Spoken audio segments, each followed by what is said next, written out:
જય ભીમ, જય સંવિધાન. મિત્રો, આજે સોશિયલ મીડિયાના માધ્યમથી તમારી સમક્ષ આવ્યો છું. સામાન્ય રીતના તમે બધા મને ઓળખો જ છો કે હું કોઈ રાજકીય પક્ષને પ્રમોટ કરતો નથી, હું કોઈ પણ પક્ષનો સદસ્ય પણ નથી, પણ એક સામાજિક માણસ તો છું. ચૂંટણીઓ વર્ષોથી હાલી આવે છે, મારા જન્મ પહેલાંથી, અને હજી આવવાની છે. પણ ચૂંટણી ઉપર જે પણ આરોપો પ્રત્યારોપો મુકાતા હોય છે એ વ્યક્તિગત હોય છે. જે પણ વ્યક્તિ ચૂંટણી લડે છે એના ઉપર આરોપ મુકાતા હોય છે. સામેવાળા મૂકતા હોય તો એનો ખુલાસો આપવો જોઈએ. પણ ચૂંટણીને જ્યારે પારિવારિક બનાવવામાં આવે છે અને મારા પરિવારના સદસ્યો પર ખોટી રીતના આંગળી ચીંધવામાં આવે છે, ત્યારે અમે પણ બંધારણના દાયરામાં રહી અને એને વળતો જવાબ આપવા માટે સક્ષમ છીએ. તમે કદાચ કાયદાના નિષ્ણાત હોય કોઈ, તો અમે પણ કોઈ બબૂચકો નથી. અમે પણ કાયદો એમ તો જાણીએ છીએ અને વર્ષોથી જાણતા આવીએ છીએ. આજકાલનો નહીં, અમારા લોહીમાં કાયદો છે.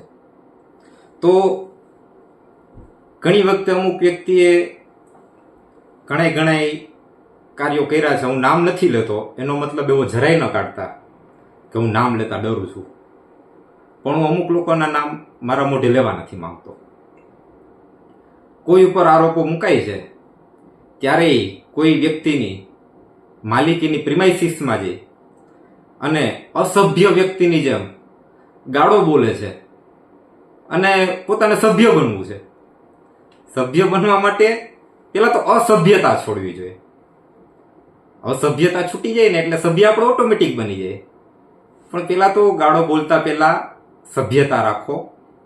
અને ગાળો બોલતા કોઈ એક વ્યક્તિને જ આવડે એવું ન હોય, સામે પણ આવડતી જ હોય, અને એવું કરીએ તો એવું ભોગવવું પડે. એટલે ભાઈ, તમને જવાબ દેતા આવડે છે સારા એવા, તમે કોકના ઘરમાં જઈને જવાબ આપવા માટે સક્ષમ છો, કોકની દુકાને જઈને જવાબ આપવા માટે સક્ષમ છો, તો લેખિતમાં કાયદાકીય રીતના આવો ને સામે. કેશોદ બાર એસોસિએશનને મેં પણ એક પત્ર લખેલો છે, મેં પણ આરોપો મૂકેલા છે. આપો ને જવાબ એનો. કેમ નથી આપી શકતા? આવો કાયદાકીય રીતના સામે આવો. આવું છોકરાઓની જેમ મેસેજો નાખીને કરો છો. આવો ને ફેસ ટુ ફેસ કયો ક્યાં કરવું છે, શું કરવું છે. અમે કોઈ બાધોગડા નથી, અમને બાંધતા નથી આવડતું, પણ અમે બંધારણને માનીએ છીએ. બંધારણમાં ડોક્ટર બાબા સાહેબ આંબેડકરે જે અમને હક અને અધિકારો આપ્યા છે ને, એ હક અને અધિકારો છીનવવાની તાકાત કોઈમાં નથી. જે અમારો મૂળભૂત અધિકારો છે એ રહેવાના જ છે. જ્યાં સુધી બંધારણ છે ત્યાં સુધી અમારા હક ઉપર કોઈ તરફ મારવાનું નથી. હમણાં બે દિવસથી સોશિયલ મીડિયામાં, વોટ્સઅપ પર અમુક ગ્રુપમાં આરોપો મૂકવામાં આવે છે અમારા વડીલો ઉપર કે 376ના આરોપી હતા અને અમે એનું સમાધાન કરાવ્યું. એટલે ભાઈ, 376ના આરોપીને છાવરી માણસો કેવા હોય? કોઈ વ્યક્તિ 376નો આરોપી હોય ને તો એને જેલમાં નાખવા જોઈએ, એને બદલે તમે એને છાવરા. અને 376 લાગી હોય તો હું આ વિડીયોના માધ્યમથી ઓપન ચેલેન્જ ફેંકું છું કે FIR બતાવો. બાકી ખોટા આરોપો કોણ મૂકે છે એ બધાને ખબર જ છે, સમાધાનની વાતો કરે છે. પણ અમુક વ્યક્તિઓને જ્યારે સનદ લેવી હતી ને, ત્યારે અમુક કેસમાં સમાધાન કરવા પડ્યા હતા. આ વસ્તુ મને યાદ છે, હું ભલે નાનો હતો, સમાધાન યા કરવા ગયા હતા. અને 376માં તમે સમાધાન કરવા માટે સક્ષમ હોય તો તમારે પેલા કોનું 376નું સમાધાન કરવું જોઈએ બધાને ખબર છે. પણ હું આ વસ્તુને પારિવારિક લઈ જવા નથી માંગતો. હું તમારા પરિવારના સદસ્યોને પણ મારા પરિવારના અંગત સદસ્યો જ માનું છું. હું કોઈના નામનો ઉલ્લેખ કરવા નથી માંગતો. પણ તમારામાં એટલી સક્ષમતા હોય કે 376ના આરોપીઓને પણ તમે સમાધાન કરાવી શકો છો, તો જ્યાં કરાવવાની તમારી જરૂરિયાત છે ને એ કરો. બાકી આપણો જે જૂનો વાસ, અમે અત્યારે હાલમાં જ્યાં રહીએ છીએ ત્યાં મિટિંગ ભરાણી હતી અને કોણે સમાધાન કર્યા હતા એ જરાક યાદ કરજો. બાકી સમાજને તો યાદ જ છે. બાકી ખોટા આરોપો મૂકતા કોને આવડે છે એ ખબર છે. પોતે પોતાની જાતને કાયદાકીય નિષ્ણાંતો સમજે છે, ખોટી એફઆઈઆરો કરે છે, અને ખોટી એફઆઈઆર ખોટી છે એવું હાઈકોર્ટ કહે છે, અને હાઈકોર્ટ એફઆઈઆર રદ કરે છે. બોલો, અને પોતાની જાતને કાયદાકીય નિષ્ણાતો સમજો છો. થોડાક હશો તમે, મારા કરતા વધારે કાયદાકીય નિષ્ણાતો છો, પણ જે સત્ય છે એ સત્ય જ છે. બાકી હું જેને મારો પરિવાર સમજુ છું એવા લોકો વિરુદ્ધ એક એફઆઈઆર બતાવો.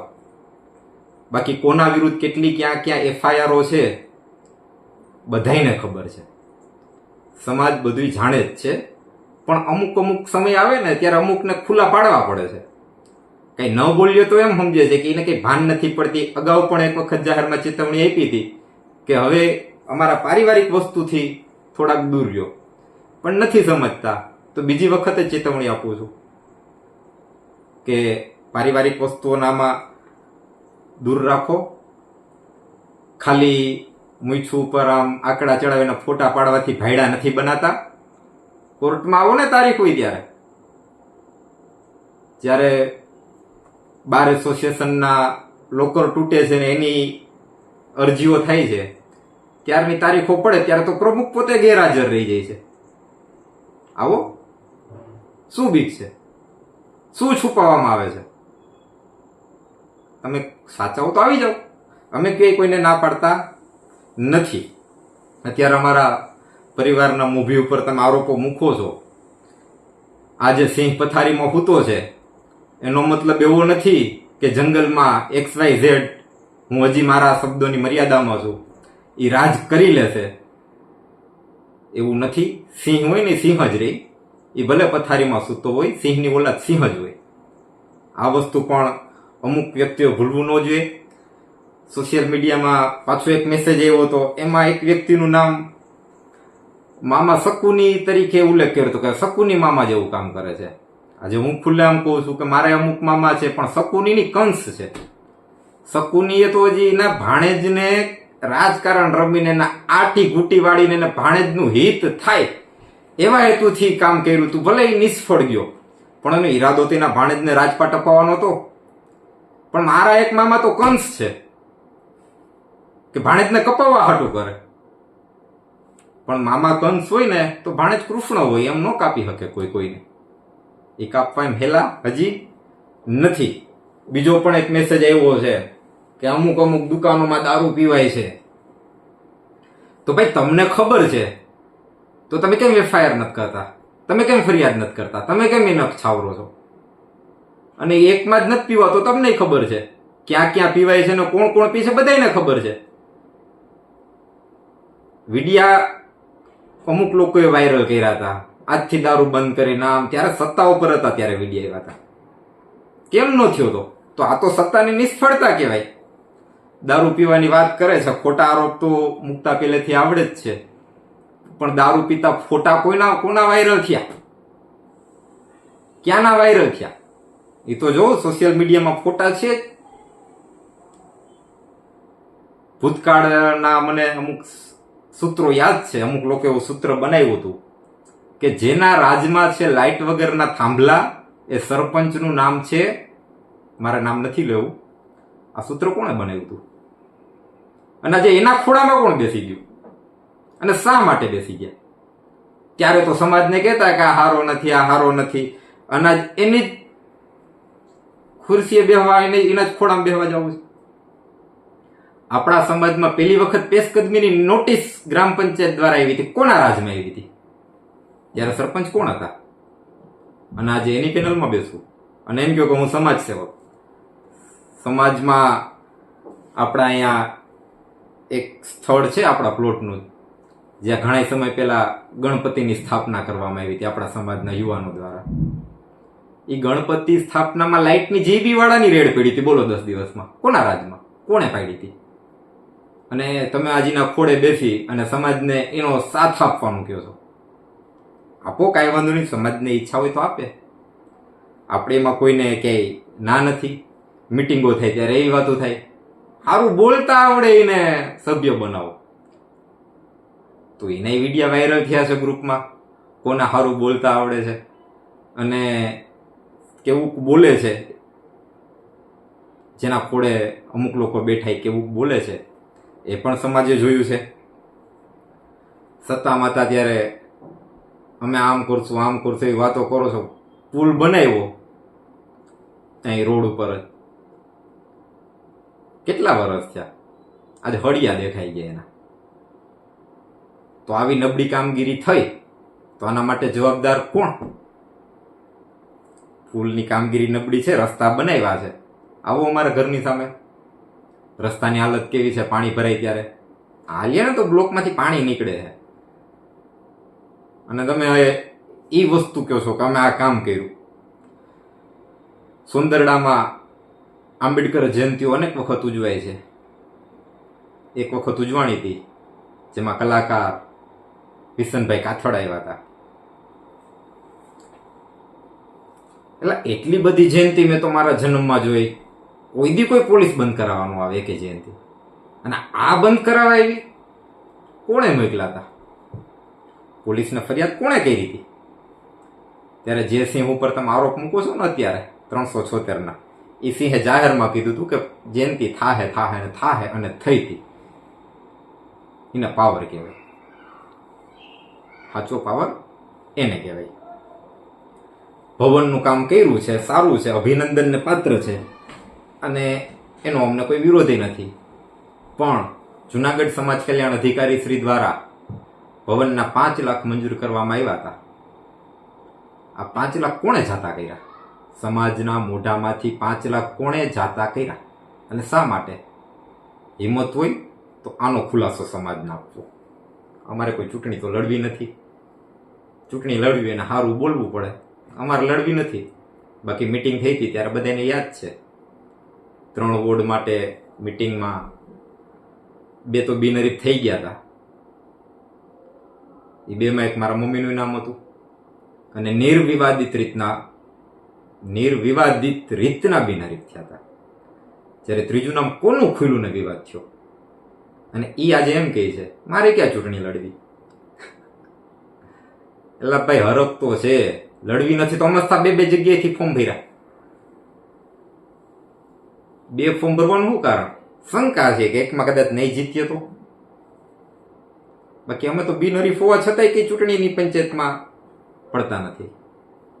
સત્તા હતી ત્યારે તમે જમીન તો ન આપવી શકી, પણ ઘણા એની હતી ને એની લઈ લીધી છે. કોઈ સત્તામાં આવ્યા પછી ક્યાંય સાંથણીની જમીનો આપી છે એવું તો નથી જોયું, પણ જેના બાપ દાદા વખતની હતી ને એ પણ લેવાઈ ગઈ છે. અને સમાજ બધું જાણે જ છે.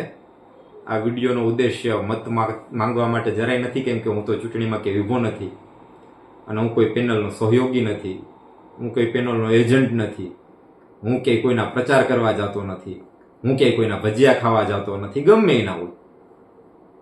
એટલે આ વસ્તુ કહેવાનો ઉદ્દેશ્ય એક જ વસ્તુ છે, જેને ચૂંટણી લડવી હોય લડે, પણ અમારા પારિવારિક, અમારા વંદનીય, અમારા માનનીય વડીલો છે ને એને તમારા ચૂંટણીઓથી દૂર રાખો. તમારામાં તાકાત હોય તો તમારા બળ ઉપર લડો. જે ઉમેદવાર તમારા ઉપર આરોપો મૂકે છે એના ઉપર 1-2 આરોપો મૂકો, સાબિત કરો. અમને ભાઈ બધું આવડે છે, માનહાનિના દાવા કરતા આવડે છે, પણ હજી જવા દઈએ છે. 5 વખત જવા દેવા છે. આ 2 ભૂલ થઈ છે, હજી 3 વખત ભૂલ કરવાની છૂટ. 5 ભૂલ માફ થાય, પછી 6ઠી ભૂલે શું થાય જોયું જાય કેને કેટલો પાવર છે કઈ બાબતનો. અમારી પાસે તો, મારી પાસે એક જ હથિયાર છે અને હથિયાર છે ભારતીય સંવિધાન. મારો આખો રેકોર્ડ જોઈ લ્યો, હિસ્ટ્રી જોઈ લ્યો, બધાની ખોલો, મારી ખોલો. ક્યારેય કોઈ કાયદાકીય સંઘર્ષમાં કોઈ સામે આવ્યો નથી. કોઈએ ખોટી ફરિયાદો કે સાચી કે ખોટી મારા વિરુદ્ધ કંઈ ફરિયાદ કરી નથી. અને કોણા ઉપર કોણે કેટલી ક્યારે ફરિયાદો થઈ એ બધાય જાણે છે. એટલે જે કંઈક કાયદાના દાયરામાં રહી, મર્યાદામાં રહી પોતપોતાના નિવેદનો આપો, એવી જ મારી વિનંતી છે બધાયને. અને મત હજી મારે માંગવા નથી, એ તો સમાજ જાણે જ છે કોણ ક્યાં કેવું કામ કરે છે અને મત આપશે ને. આ કોઈ ચૂંટણી એવડી મોટી કઈ છે નહીં કે આમાં કોઈ સભ્ય બની જાય ને એ કોઈ ઘૂઘરા ઘડાવી લે, આમાં કઈ પગાર તો છે નહીં ધારાસભ્યની જેમ. એટલે આ બહુ સામાન્ય વસ્તુ છે, પણ એ સામાન્ય વસ્તુ માટે તમારે બહુ ગંભીર આરોપો મૂકવા પડે છે. આવું બધું ડરવાની કઈ જરૂરિયાત નથી. ક્યાં કોઈ આપણે ભૂખ્યા મરીએ છીએ કદાચ ચૂંટણી હારી ગયા તો? ખાઈ પીને મજા કરીએ જ છીએ અને કરતા જ રહેવું. પણ એક નાની એવી ચૂંટણી માટે જેનું ખાધું હોય ને એનું ન ખોદે. જય કે